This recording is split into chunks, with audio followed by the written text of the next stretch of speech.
You are listening to the Techie Leadership Show with Bogdan and Andrei.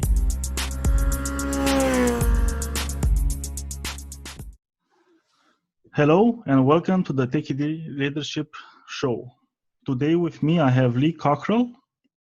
He has retired as the Executive Vice President of Operations for the Walt Disney World Resort in Lake Buena Vista, Florida, a position he held for 10 years. His responsibilities encompassed a diverse mix of operations, which included 20 resorts hotels with over 24,000 guest rooms, 4 theme parks, 2 water parks, 5 golf courses, a shopping village, a nighttime entertainment complex, the ESPN sports complex, and the ancillary operations support functions. A lot of stuff. So he was really busy. Actually, Lee joined the Disney organization in July 1990 as Director of Food and Beverage and Quality Assurance for the Disneyland Paris hotels. Prior to joining the Walt Disney World Corporation, he spent 17 years in various executive positions with the Marriott Corporation and 8 years with Hilton Hotels. Besides that, Lee managed to find the time to write books. He's actually the best-selling author of 4 books on leadership, management, and world-class customer service. Hi, Lee. Hi there. Good morning. Nice to see you. It's a pleasure having you on the show. The stories you might have. But before we get to the stories, do you want to add anything else about yourself? Well, I grew up in Oklahoma, a little farm. We were very poor, and I didn't know about anything in the world. I tell people my mother was married 5 times. She was busy. I got adopted twice. I got my name Cockerell when I was 16 by husband number 4. And okay. Yeah, so then I got to go to college because he had money, but I didn't go to class, so I flunked out and went in the Army. And that's where it was good. I was young. I was immature. The Army was good for me. And I got a job as a waiter at the Washington Hilton and just kind of worked my way up over the years in the hotel business. I liked it a lot. Yeah. Amazing. Like your life is so rich. Lucky. And it seems from the start. Yeah. Well, luck plays. Luck is important. Yeah, it is. And I met my wife at the first hotel, so that was even better. Oh. Yeah. We've been married 51 years, so it's quite a while. And many more to come, I hope. I do too. That's why I'm staying in the house right now. And let's get the show rolling. And since you probably have so many stories, with which one do you want to start? Do you want to start with the success one or the failure one? Yeah, I mean, I've had a lot of successes, and I've had a lot of failures. Successes were that I started out as a waiter and ended up being head of Walt Disney World 35 years later. That's pretty big. How do you do that? Starting as the lowest rank, probably, and working your way to be the Executive Vice President of Operations? Well, it's a couple of things, I think. First, back in those days, you could do it easier, probably. But I just tried to be the best waiter they ever had. And then I got promoted, and I had a strong work ethic. I work hard. I come in early. I do what they want me to do. I don't complain, and have a good attitude. And I think good attitude is half the battle. And then the other half is I'm very organized. I'm reliable. I keep my promises. And when you have a good attitude and you're reliable, people like you, and they give you more work. And so over the years, I really got interested in leadership and management and customer service. So I started paying more attention. I went to seminars. I read more books about it. I paid more attention. So I kind of educated myself to become an expert in the first food and beverage business and later on in other areas. That's what I tell people today. If you want to become an expert, you can. You got Google, you've got reading, you've got seminars, you've got all kinds of ways. And the main way is experience. I got a lot of experience. I have done the jobs. I know what it's like to actually do it. I have mopped floors. I've cooked. I've washed dishes. I've cleaned rooms. I know. Nobody can fool me. I've been there. I did it. Yeah. I And it's even important to have misbehaved. And then on the other side, I got misbehaved. fired. I got fired once from a job. I got passed over for a promotion. I had a boss I didn't like, so I quit. I mean, so I've had both. And yeah, so that's life. Some good, some bad, and it all works out maybe. But who would fire you, Lee, since you have like with your good attitude and work ethic, why would somebody fire you? Actually, the reason I took this job and my wife told me not to, it was a little place, but it was paid a lot. So I took it. I was young. She said, you shouldn't take this job. And I said, I know what I'm doing, darling. And the place went bankrupt. It had no money. So I got fired. So now I listen to my wife more. Yeah, that's something I also do. She's always right. I don't know. She has a sixth sense about stuff. Everything I run by her. Women are better than men, and in just about everything. Yeah, I find it, if they also had like at least my wife, if she would have more courage. I always told her you would be better at anything you would set your mind and you could do it just by the fact that you have all the other skills down. Well, it's true. A lot of women underestimate what they can achieve because men have not treated them well over the years, and women are pushing back now. And I tell them, don't underestimate what you can achieve. She can do more if she wants to. So you just have to be ready to have failure too. Don't worry about it. Yeah. That's important. But I really like that you invested in yourself. Like you probably, I don't know, did you invest in yourself even before getting a management position because you wanted it? I did. That's where it started. I got out of my little village and went to Washington, D.C. And that was a big world. I'd never seen anything like this before. So I started learning just by living there and meeting people and working at a big convention hotel. And I became more interested in the world. So I worked with people from every country, probably Romania, probably every country, because in the hotel business, the restaurant business, everybody's from somewhere else. And that was a good exposure for me because I didn't know people from anywhere else. I tell people I grew up in Oklahoma. It was all white. It was like, and it was the best thing that ever happened to me, the exposure. I got great exposure. I met great people. We became good friends. They were from countries I'd never heard of before. And so that was the main thing. It was just, there's a lot of great people. And by the way, your customers, they come from all over the world, everywhere. Yes. And you've got to serve them no matter what.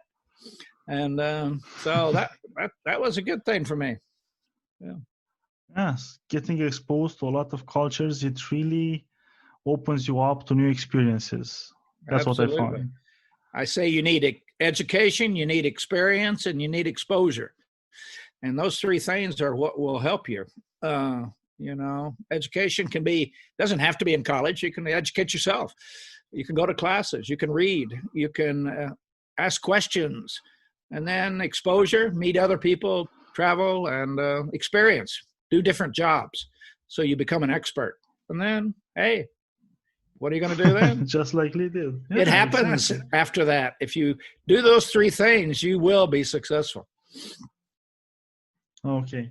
And when it comes like to leadership failures, do you have one that stuck with you and that you think would be important to share because of the learning value that it has? Well, I think on a personal level, my own leadership was not very good in the beginning.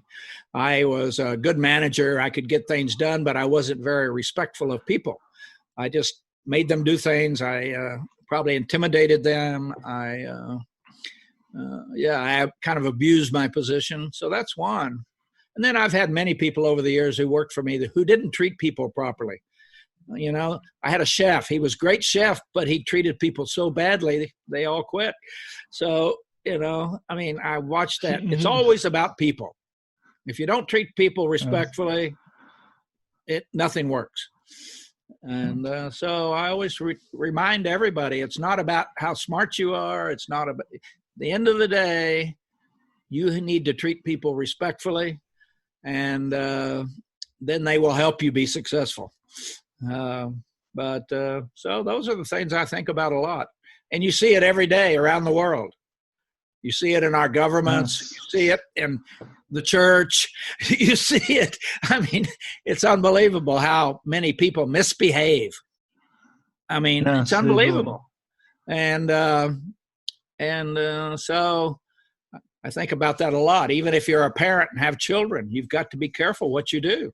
You're developing those children, and they're watching you. Yes. And so I think a lot about my own behavior now, behaving better, treating people respectfully, listening, being available.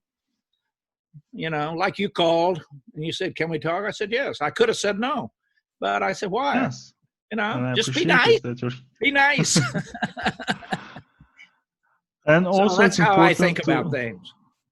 Yeah. And I also think it's important to choose at what you're watching, because this like sparked the idea when you said like the chef that was treating, because if you look at shows of chef shows and cooking shows, it's like you have to, if you're the head chef, you have to be tough and throw dishes and all this stuff. But that's for show. It's not, if you try to do that at work, I don't Right. think many people will enjoy working with you. Well, try that at home with your wife. It won't work very good. Oh my God, no. I don't have the courage. I don't have that much courage. You're a smart man. Thank you. So, and it goes like in all positions. What you see, even like leadership and management, sometimes what you see portrayed in movies and on TV, it's exaggerated. It's not how you actually leaders are. You need to be humane, and that you need to have some compassion. You need to understand people. And most of that misbehaving is men. Yeah, true. Men want to be macho, you know. Women are more sensitive. They have, because they're mothers. They have a lot of emotion. They take care of their children. They care. They're more organized usually. They have more, yeah. So I think women have a bigger emotional heart to treat people respectfully, and so they make good leaders. Yeah. Yes, they do. We should have more of them. Absolutely. And Lee, with all your experience, how would you sum up your leadership philosophy? I would say that I want to be remembered as a teacher. I don't want to humiliate people. I don't want to. I just want to. If I select the right people and teach them, they will become great. And I don't want to. I want people to trust me. That when I talk to them, they know it's for them. It's not for me. And it's like a mother. When mothers talk to you, they give you a hard time. It's because they love you. And if you respect your people, you teach them, you are a good role model, you show them the way. I think being more sensitive, like with children. Children are very fragile. And so are humans. Yes. So are men. So are women. Very fragile. So you got to treat each one. You got to reach them in a way that they trust you. So I want to be a trusted leader, and I'd like to be a teacher. Because if I teach you, then you can do a great job. And then you can teach others. And it just goes down the way. So that's how I don't want to be known as the big bad boss when I die. Oh yeah, I don't think anybody wants to be like that. Maybe a few of them, but it doesn't make for a happy life. It's better. We have a lot of world leaders that like alive. to be that way. Some of them, they also saw too many movies about how to be a world leader, and they think like that's how I have to do. Yes. Yeah. But you see, the countries that have women in charge are doing much better. Yes, they are. And I like your your parallel with having a team under you and managing them is like raising children, because in a way they are your children, because you have to help them, you train them, you coach them, you help them grow in their careers. You are assuming a way uh, a pater familias mantle in a way for them. Absolutely. It's exactly the same. Just like most people adore their mothers. Most good people had good mothers. So, and then some bad people, maybe not so much. Yeah. And good fathers is also important to have them. They are, but fathers are busy. They're out working on the 10-year plan. Mothers are working on today. Yeah. Well, that's why it's important as a dad to not be like a micromanager, to have more time exactly. to have more time at home. And yeah. It's a complicated subject, leading. It is very complicated. You can make things better or you can make things worse. I mean, really, it's I always talk, especially about children. They're so fragile that we've got to really take care of their self-confidence, their self-esteem, help them believe in themselves. Those are the most important things, because if you have good self-confidence, you can probably try anything.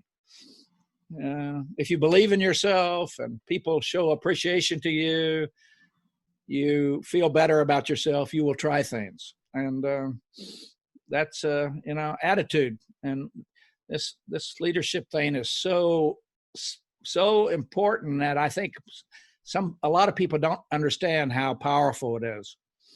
It's very powerful. It's like every day you have to lead, or in different situations. It's not something that you get to choose, even if you're like a boss boy, let's say.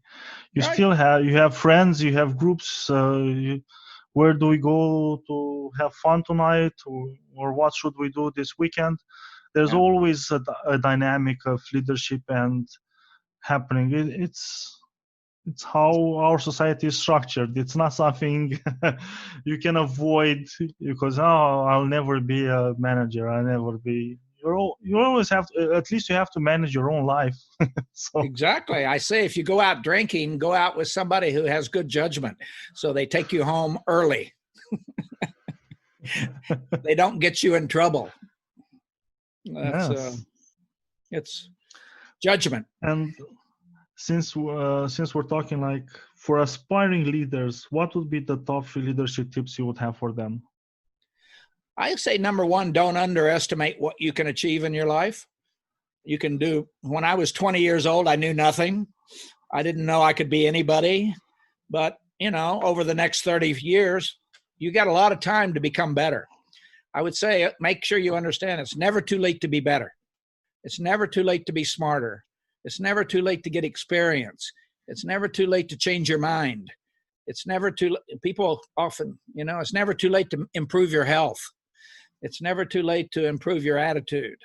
So I think that's one thing. And don't underestimate the influence you can have on other people, your family, your children, your parents, friends.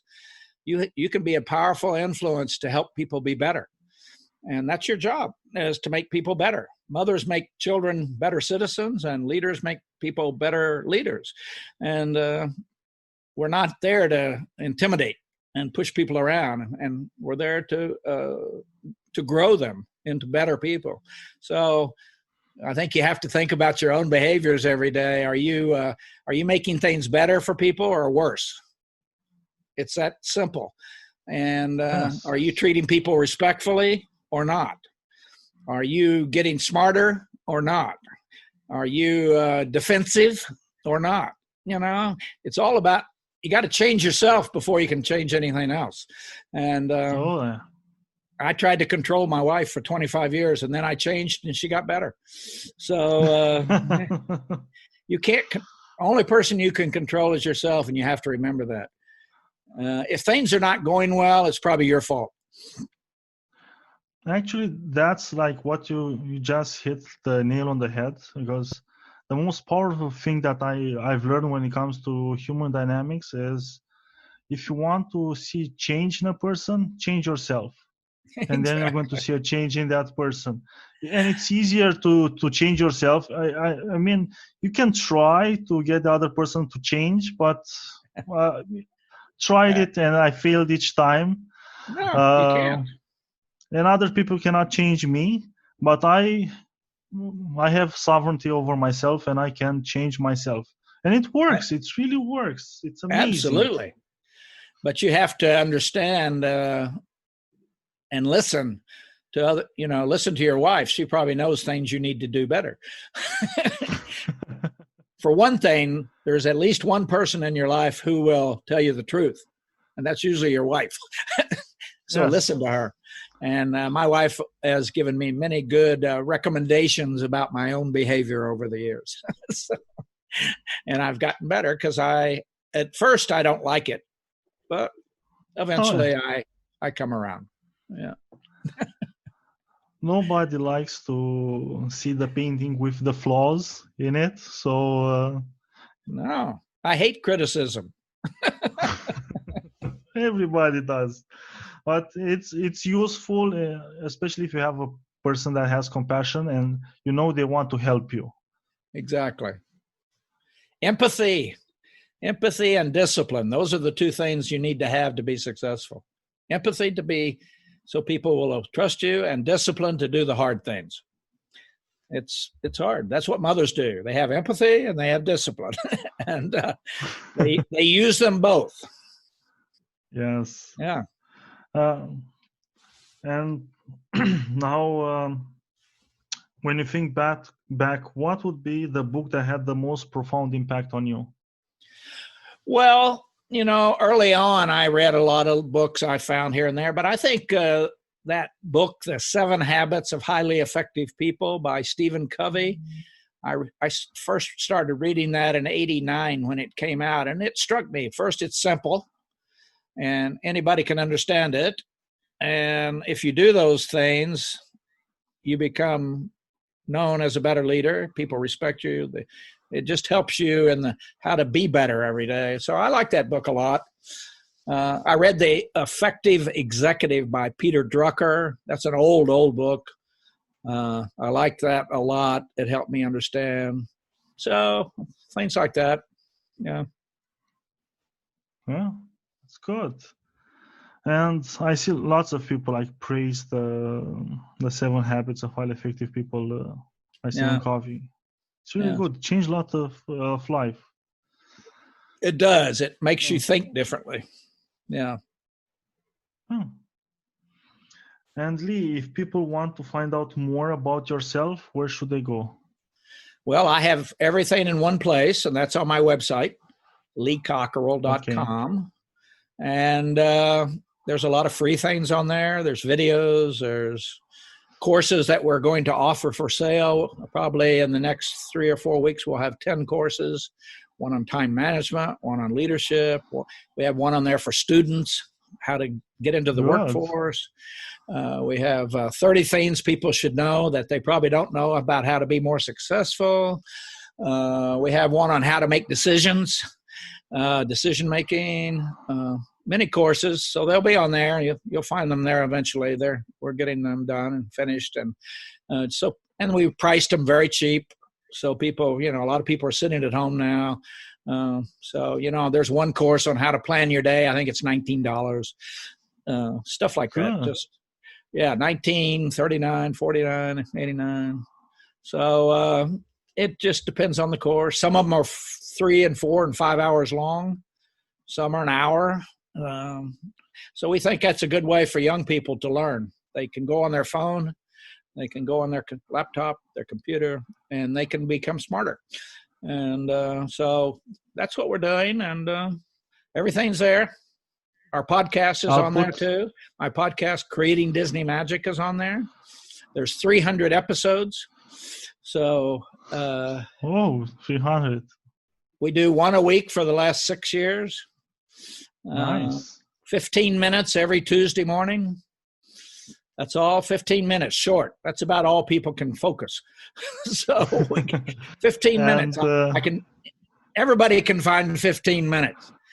And Exactly. You can listen to it in the car. You can listen to it while your wife is making you clean the house, do the dishes, make the bed. And a lot of people are having their children listen to them, and then they have a discussion at dinner about these things, about how to be a better person, how to treat people. Yeah. So it's good. It's fun. They're free. No charge for those. And among your books? The first book was Creating Magic, 10 Common Sense Leadership Strategies from Disney. So it's all about how Disney runs their business, thinks about strategy. Number 2 was The Customer Rules, how to have really great customer service without having to spend very much money. It's very cheap ideas. Number 3 is Time Management, how to organize yourself and get reliable and credible and keep your promises. And last one is Career Management, how to keep your career under control when you run into obstacles in your life. And so those 4 so far. And taking in consideration your career and how well you managed it, should be a really good book. Yeah. About career management. I'm a big believer in reading. I read every single day I'm reading one now about a psychologist of how to think about why people behave the way they do, the insecurities, the problems we all have that we don't think we have. What's the name of the book? If you recommend it, it's called You Should Listen to Some. It's called You Should Listen to Somebody. And interesting title. Yeah, I'll send it to you, the copy of the cover. And it's very interesting. This is about a psychologist that has to go see a psychologist because she's got problems. And it's very enlightening. Really interesting. And I see myself in there a lot. So, and it helps you understand how you're perceiving other people too. Because everybody says everything's great, but it's not, and we all have problems. Okay. Yeah. I'll put all the links that you mentioned in the show notes so people can find them easily. Yeah, sure. I want to thank you, Lee, for coming on the show. It's been a real pleasure talking with you. Thank you very much. I hope to see you in Romania. For sure. If you come over, thank you. You're invited. I'll take you around. Take care and be safe. Okay. Bye-bye. Bye-bye. That was today's episode. Tune in daily. Rate, like, subscribe, and share, please. Oh, you can find further info and materials in the show notes on techyleadership.com, including links to the guest book recommendations.